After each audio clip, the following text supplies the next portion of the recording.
Takumi has been summoned to another world and finds himself standing before the goddess Nolan, but the first thing she does is sincerely apologize because this was all a huge mistake. She explains that when a summoning spell is activated, it randomly selects a bunch of losers from Earth to be isekai'd. But Takumi's life was actually going pretty well, so he was meant to be excluded from the summoning. However, an error occurred causing him to be dragged here alone with all the others. And it's all because the Holy Sidonia Empire decided to recklessly activate the summoning spell. Since Takumi was never meant to be summoned, Nolan brought him up here instead, while all the other summoned heroes went straight to Sidonia. Takumi asks her if she can just send him back to Earth since he was summoned by mistake, but unfortunately, she can't do that. She was so pissed off at Sidonia for using the forbidden summoning spell that she immediately patched it out of this world's magic laws, so no one can move between worlds anymore. And that means Takumi is stuck here permanently. The process also kinda killed him, so there's that too. Takumi starts freaking out upon realizing that he's a disembodied ghost, but only tells him he doesn't have to worry because she has a plan. She can't send him back to Earth, but she can give him a new body and have him become a citizen of this world instead. And as an apology, since this is partially her fault, she offers to grant him her blessing to make his life easier. Takumi doesn't really have much of a choice, so he agrees to be reborn into this world, and Nolan is glad to hear that because it makes this a lot easier for her. She tells him to open his status screen to check out the new life he will have, and when Takumi does, he finds out that Nolan is planning to give him a 17-year-old body, even though he's 40.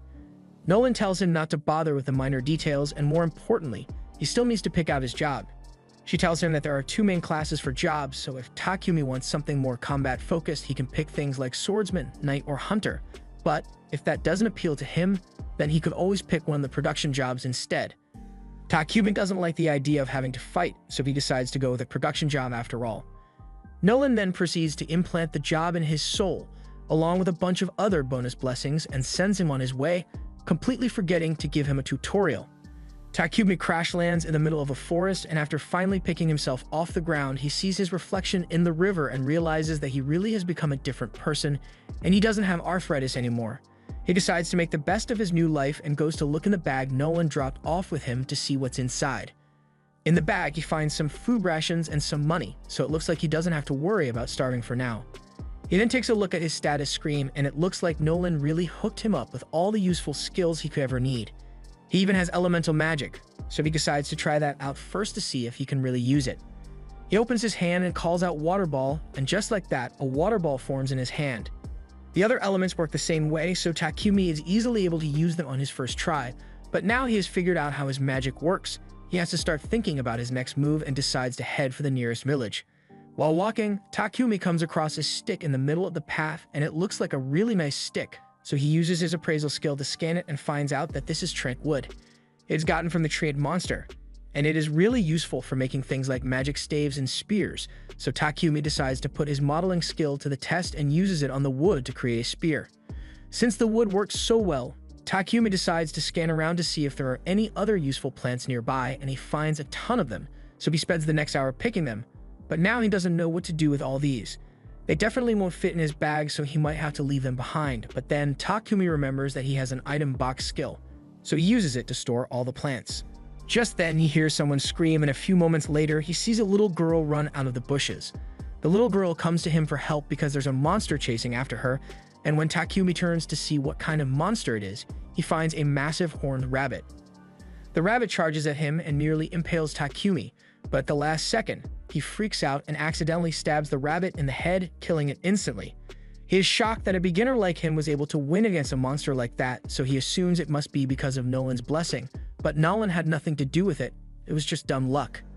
As a result of his fight, Takumi earns the job title of warrior, but he's not happy about it since he was hoping to avoid fighting altogether. But that's not really important right now since he still has to check if the little girl is alright. Molly says she's fine and explains that she was out here picking herbs, but she accidentally got too far from the board village and ended up getting attacked. Upon hearing her mention a village, Takumi gets excited and asks her if it's alright for him to come to the village. Molly tells him she'll show the way, but before that, she asks if he's planning on taking that rabbit with him since their meat is really tasty. Takumi realizes it would be a waste to leave it here, so he stuffs the rabbit in his item box, but immediately after doing so, he realizes that he just did that in front of Molly even though he was planning to keep his item box skill a secret. Well, there's nothing he can do about it now, so he and Molly start walking over to the village. And at the same time, the other people who got summoned have just arrived in the Empire of Sidonia, and they are incredibly confused about what's going on.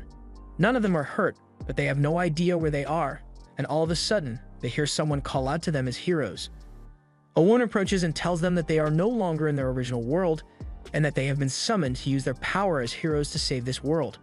She introduces herself to them as the Empress of the Sidonia Empire, Elizabeth, and one look at her face makes the kids realize that she's shady as hell. Just then, Akane's unique skill kicks in, and it seems Nolan granted her the blessing of revelation, so if she follows her gut instinct, she will naturally arrive at the right answer. And right now, Akane's gut is telling her that Elizabeth is a backstabbing bitch, so she can't be trusted. Meanwhile, Takumi has arrived in the bored village, and Molly's parents come out to thank him for saving their daughter. Molly's dad introduces himself as Banga, and his wife over here is Martha. They think Takumi is a really responsible guy to have traveled so far on his own, and on that note, Takumi asks them if it would be alright for him to stay in this village for a while since he has nowhere else to go. They tell him he is welcome to stay, but unfortunately, they don't have an inn in the village, so there's nowhere for him to stay right now. But they could always just build him a house though. All the villagers gather around an empty plot of land and are about to begin work, but Takumi wants to make himself at least somewhat useful, so he uses his earth magic to flatten the ground for the foundation. This is the first time he has used magic on such a wide scale, so he almost passes out from mana depletion. The villagers are all amazed that Takumi can use earth magic so easily, so Takumi asks if they think he just did something strange, but they tell him not to worry about it. Since he has taken care of the foundation, the rest of them get to work assembling his house for him. And by the next morning, Takumi's house has been completed. Thanks to his carpentry, blacksmithing, and sewing skills, Takumi was able to make a good set of furniture for himself. But there's something else he's been meaning to try out. He got a bunch of ores from the village blacksmith, boron, so he wants to try using alchemy to extract the metal. He's got iron ore, silver ore, copper ore, and even some magic iron ore, so he starts off with the iron and tries to make an iron ingot from it. Normally this would require a large furnace and hours of work, but with Takumi's alchemy, he can do it all at once, but it drains a ton of his mana in the process. His first attempt at ore extraction was successful, and Takumi is really excited, so he wants to keep extracting as much as possible so he can make stuff with it later. A couple of hours have gone by, so Molly comes over to Takumi's house to bring him some dinner, but when she opens the door, she is shocked to find him passed out on the floor looking like he's been sucked dry. Takumi had overdone it with the ore extraction and nearly died from mana depletion, but Martha and Banga gave him a recovery potion, so he's alright now and can keep practicing his alchemy, although they made him promise not to overwork himself anymore. Over time, Takumi extracted a bunch of iron, copper, and even a bit of gold too, so he was able to make a ton of useful tools with them.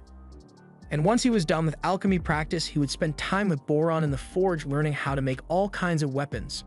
The blade turns out really well, and once Boron is done making the sheath, it will be complete. Takumi's blacksmithing skill is now level 40, so he's done practicing that for now and decides to move on to something else. He goes over to Banga and asks if he can borrow a couple of potions, and Banga has no problem lending him some, but all the potions are basic, so he won't get much use out of them. Takumi tells him that that's fine since all he needs is a template for what a potion should look like. He's thinking of making some potions of his own with all those herbs he gathered in the forest, and Banga is happy to support Takumi in any way he can, so he offers to buy some potions from him if he completes the first batch. Takumi thanks Banga, and after he gets the basic potion, he starts working on his own version. He makes it with some hilcock leaves and water, and when he's done, he puts it in a glass jar so he can compare it to the one he got from Banga. Both of them are blue, but the one Takumi made is notably more blue than the one he got from Banga, plus it seems to have magic in it, but Takumi isn't sure if this is a success or not. He's going to have to test the potion himself to make sure it isn't harmful, but he doesn't want to end up dying if it turns out to be poisonous, so he decides to build up some poison tolerance, and the best way for him to do that is to eat whatever this is until he's about to die, and then use healing magic to cure himself. He's been doing this for a couple of hours now, and he feels like absolute shit. On the bright side, curing himself so much has granted him the purification skill, and that's definitely going to come in handy at some point. As Takumi is getting back to his feet, he hears a noise behind him and finds a massive boar staring him down. The boar clearly isn't friendly, so Takumi grabs his spear and gets ready to defend himself, but as the boar charges at him and he tries to use the spear, it shatters on contact, leaving the boar unharmed and Takumi without a weapon. He tries to use all the magic he has available to him, but none of them do any damage to the boar, so he's starting to panic here. And just when he thought things couldn't get any worse, he notices a poison spider behind him, and it looks like it's getting ready to attack, so Takumi is completely cornered. However, instead of attacking him, the spider attacks the boar instead, causing it to miss Takumi. But the boar is still coming for him, so he has to think of something fast. So far, all of his physical attacks have failed, but there's still one thing he hasn't tried yet. As the boar charges at him again, he jumps into the air, and at the moment of contact, he uses his alchemy skill on the boar's head and breaks it down. Thanks to his quick thinking, he managed to survive, and now that he's safe, he decides to go check on the spider since it helped him out earlier. The spider is in really poor shape after it got hit by the boar. He decides to heal it so it doesn't die, and afterwards, he gets up so he can return to the village, but then he receives a notification telling him that he has successfully tamed the spider. He didn't realize it was even possible to take a spider, but he's hesitant to take it with him since the spider is considered a dangerous monster. However, the spider hits him with the cutesy eyes, so he decides to accept it as his pet anyway, and to make it official, he names her Maple. A little while later, Takumi returns to the village and shows everyone the giant boar he killed. They are all amazed that he could defeat something like that, but even more so that he managed to tame a poisonous spider since no one has ever managed to do that before. That aside, Takumi suggests that they all share the boar since he can't finish it alone, so that night a massive feast is held in his honor. While everyone else is having fun, Banga brings the valuable leftovers from the boar to Takumi and tells him he can sell them for money if he heads to the nearest city, Bolton, so that will be Takumi's next destination. All the while, Goddess Nolan has been watching over him, and she's really happy with how well he is progressing. One of her fellow goddesses asks her what she's hoping to achieve by giving Takumi such special treatment. She gave him a special body, a special blessing, and on top of that, she can send him a whole year into the past, before Sidonia actually activated the summoning spell that brought him here, but Nolan says she doesn't have a particular reason for it, she's just doing what she thinks is right. This was the end of episode 1. Subscribe to not miss the next part.